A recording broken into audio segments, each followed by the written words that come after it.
tower. When Gustave Eiffel was designing his most famous construction, he added a private apartment for himself right at the top.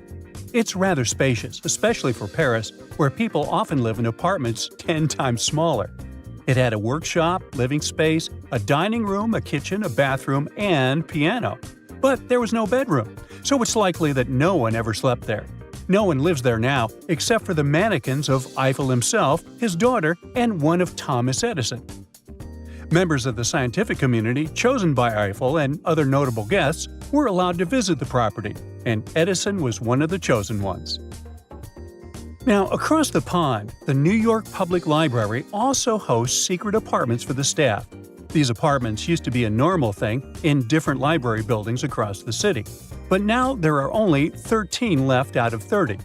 One superintendent lived in the library on 42nd Street for many years, and his own daughter was even born inside that building. The apartments came in different sizes, and some had up to 8 rooms. By 2006, the last resident custodian retired, and now these apartments are used for other library needs. It's known as the tallest building in the world, but Burj Khalifa is actually not one, but several constructions connected into one. It has a Y-shaped plan, and if you look at it from above, it's scary. I mean, it resembles a spider lily. It's uber flexible and can bend a little bit when there are strong winds or even earthquakes, so it stands safe and strong. Burj Khalifa has over 24,000 windows, and it takes a crew of 36 people around 3 months to clean them all. There's a crypt beneath the Capitol building in Washington, D.C., and visitors pass through it every day. The first architect of this famous landmark designed it as a grand vestibule, which means just a big entrance hall. Several years later, plans changed, and the room was supposed to become the final resting place for George Washington and his wife Martha. She agreed to it, and architects changed the Capitol plans to add a tomb below the famous rotunda. They also planned to put a statue of Washington on top, and there was going to be a 10-foot hole in the ceiling so people could look down and see his tomb from the rotunda. But Congress couldn't agree on all the details of this memorial, and the tomb remained empty. Years later, workers closed the big hole in the floor, which was meant to give light to the tomb because cold air was leaking into the rotunda. At some point, the crypt was used for bicycle parking. Today, it has statues of famous people from the 13 original colonies, and George Washington and his wife are buried out back. No, actually, they're in Mount Vernon.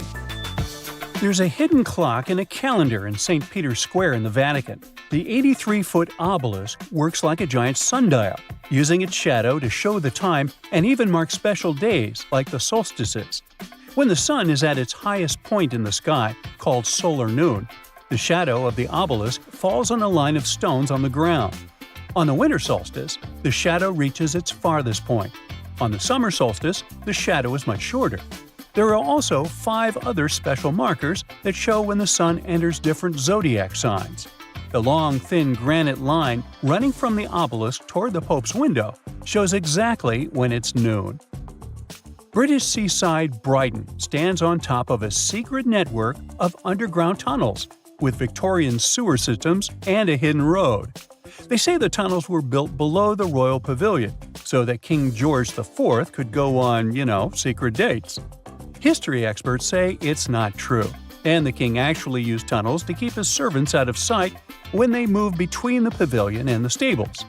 The 30 miles of tunnels are now over 150 years old, and you can see some of them with an organized tour. But some parts of them are still in use. One tunnel serves as an emergency relief valve for heavy rain.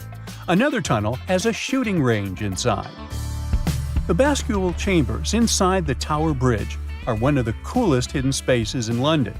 These spacious rooms were built as an operational center to let the bridge's huge counterweights move for the bridge to open. They were the final stage in the construction of the bridge. Now, if you're lucky, you can see these chambers on a special behind-the-scenes tour of the bridge. You'd have to descend 115 steps below water level until you get into the cold and damp space with rumbling overhead. Sometimes they organize concerts here, and the acoustics are just perfect. In the early 1930s, there was a real race in New York to construct the tallest building. Once 40 Wall Street was finished, it won the title. But then, the architect of the Chrysler Building added a spire to its top, and it became the new champion. The spire was waiting all this time inside the top of the building. Workers had to carefully lift each section of it and assemble it on top. They used nearly 4 million bricks to finish the whole building and laid them all out by hand. There were also some elements from Chrysler's automotive empire, like hubcaps, fenders, and radiator caps. There was a private apartment and office on the top of the building for the founder of the Chrysler Corporation. They say he liked to brag he had the highest toilet in Manhattan. I'm sure he was flush with pride. The Capitol Records Building in Los Angeles has been sending secret messages since it opened, and you need to know Morse code to understand them. That secret message is Hollywood. The light has been sending the same message since the opening in 1956, but it has changed a couple of times. In 1992, to celebrate Capitol Records' 50th anniversary, it flashed Capitol 50.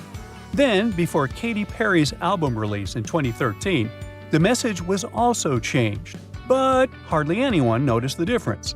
One more fun fact about the building, it was the first circular office building in the world.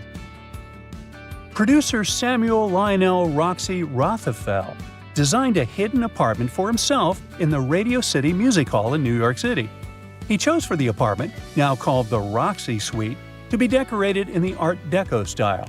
It has 20-foot-high ceilings covered in gold leaf and walls with floor-to-ceiling plush drapes. Some of the most famous guests of the apartment were Judy Garland, Walt Disney, and Samuel Goldwyn. Today, it only opens for special occasions and looks exactly the same as it did in 1936.